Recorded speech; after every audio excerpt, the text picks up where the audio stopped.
I said, hey, yo, it's your boy Tulu, man, and we here with our first story time, man.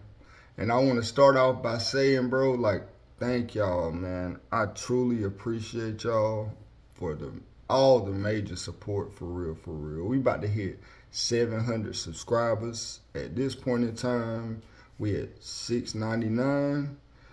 So by the time y'all see this, man, we should be a little past 700, man. So, man, salute to y'all, for real, for real. And so we about to go ahead and get straight into this story. Um, in a few minutes here, y'all probably gonna see why I'm going ahead and giving y'all this story time, and it's gonna be one of the hardest. I know probably one of the most emotional story times that I'm probably gonna give y'all, and y'all gonna see because of the time frame, the date. I got some crazy stories that I want to give y'all, but man, this one right here, bro, it changed my life for the worst at this point, like for real, for real. So let's go ahead and get right into it, man. So on November the 1st, 1996, I'm kind of telling my age at this point. Um, my mom was killed, and I was 6 years old. Man, we lived in two different houses. Now we wasn't rich. Now we didn't have the money like that now, but they only got these two houses because they was pretty much like abandoned houses, but they were like old farmhouses that they rented out very cheap from the farmer that they were, helping out. They helped him all season round, all year. Hey, I ain't cutting this out. Y'all rock with me. So, man, me and my sibling used to call these houses old slave houses. Now it was six of us, three boys, three girls, plus my parents. So, and the other house was like, man, not even like it was like across the field, bro. Like not even half a mile away, you know. So all the boys stayed over there with my dad, and my mom's house. There was a dead end, and at this dead end, on the other side of it was a highway. On the other side of that highway was like one of the barns or utility places where they used to store like a whole bunch of the farm equipment and stuff like that. So, like my dad, it was an easy way for him, especially him, to get back and forth and stuff like that. So, man, so eventually my mom started working with one of her friends, and she started working at Burger King. So after she got off that night, she came home, and she was tired, but us being kids, and then we had a storm coming in because we heard the adults talking about it, you know. So we kind of bickering, messing with her. Now my mom didn't have a car, you know what I'm saying? Hey, anywhere we needed to get, we walked. I don't care how far it was, like, hey, we walked, we went to go get it. Now my pops, he kept a car. So she was like, well, I'm just see what we gonna do. She just left it like that. So soon as Pops walked in the crib, we on him. Then, he eventually was like, yeah, we might as well go because we don't know how bad this storm is gonna get. So my mom, she was already taking off her uniform and everything, but she was like, man, whatever. She was taking out, she started to take out one of her earrings.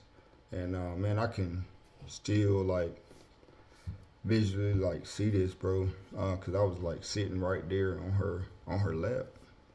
And she was taking out her earring, and then she was like, "No, I'm gonna just keep them in." So she pushed it back in. When she pushed it back in, it was like backwards, like the head of it like was going into her ear, and she was like, "Oh man," and caught herself real quick. And my sister was like what's wrong, ma? And she, my family is mainly from South Carolina, mostly on my dad's side. But she was like, that means that's something bad is gonna happen. So immediately, we just squashed all that. All right, they was getting ready to go, so we hop up. We thinking we about to go with them. They, nah, y'all, sit back down, y'all. Hey, not all of y'all in the store at once. So me as the baby, I'm still thinking I'm going. Nah. So they ended up leaving. Probably about an hour goes by, man, and like we see the headlights coming down the road. So now we stay at the dead end. It's the only house on this road, so headlights. We already knew, hey, that's pops and mom. We need to go out here and get the groceries. So we go running outside, and my dad goes. You can hear my dad say, "Man, y'all come on, let's go." So, it was already like, oh, well, what's going on? Then you look in the car and my mama wasn't in there. Then he was like, my sisters them asking questions, they was like, where mine? He was like, y'all just, let's go, get in the car.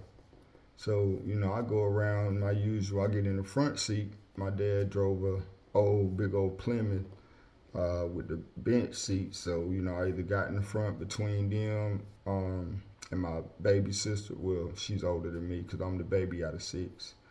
Or either, we got in the back.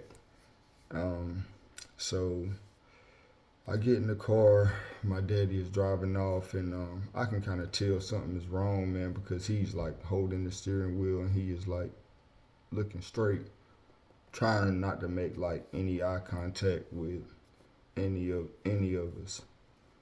So I eventually asked him about time we got to the stop sign, like, is everything okay? Like, where's mama at? He ain't say nothing the first time. And when he made the left away from the other house, I was like, okay, so I'm guessing she's at the store or something. And I asked him again. I was like, Dad, where am I at? And he was like,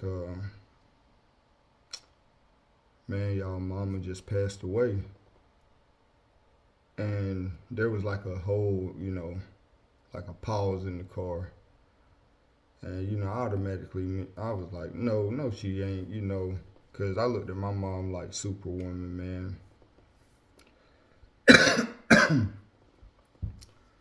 Like, for real, I looked at her like Superwoman.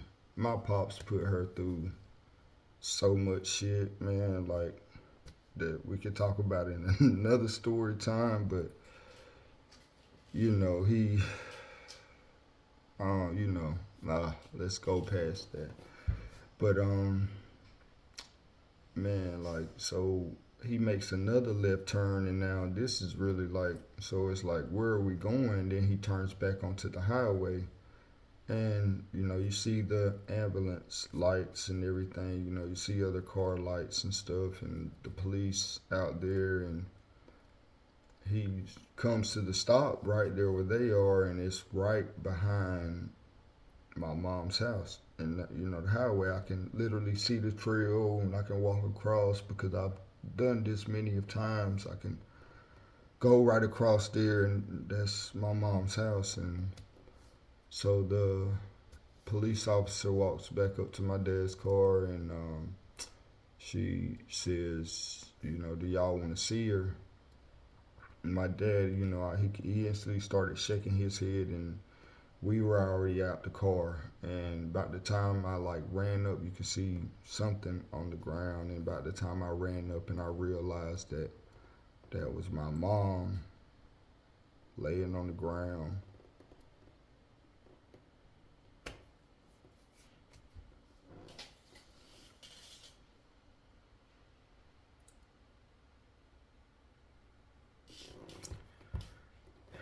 And the first thing that all I could do was ask the people, the paramedics and stuff, like, why aren't y'all helping her? And like, it was like they were just standing there, and It was like, why were y'all not helping her? And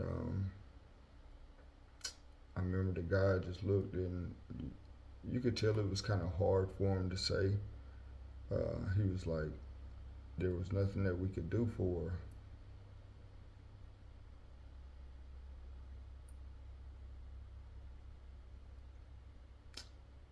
That literally like took everything out of me. That took everything out of my family. At this point, man, I didn't like truly understand death. I mean, like I said, I've had family members to pass away, but this one was a doozy. I'll say that. Um, Man, and it just took me a while. Like it didn't take me. Uh, I didn't realize that that she wasn't coming back until like the funeral, and I saw her in the casket, and I saw that I've seen other people in, and I realized like it ain't no coming back home after that, and man, sheesh. Man, hey, I appreciate y'all for diving in with me on that, bro. But like I said, I hopefully I can truly inspire somebody from my story, man, because not just from that one. I have a lot more, but just to go through things that and to come from where I came from to now, bro. Man, don't give up, bro. Don't give up. Don't give up. Until next time, man. Salute to y'all. 100.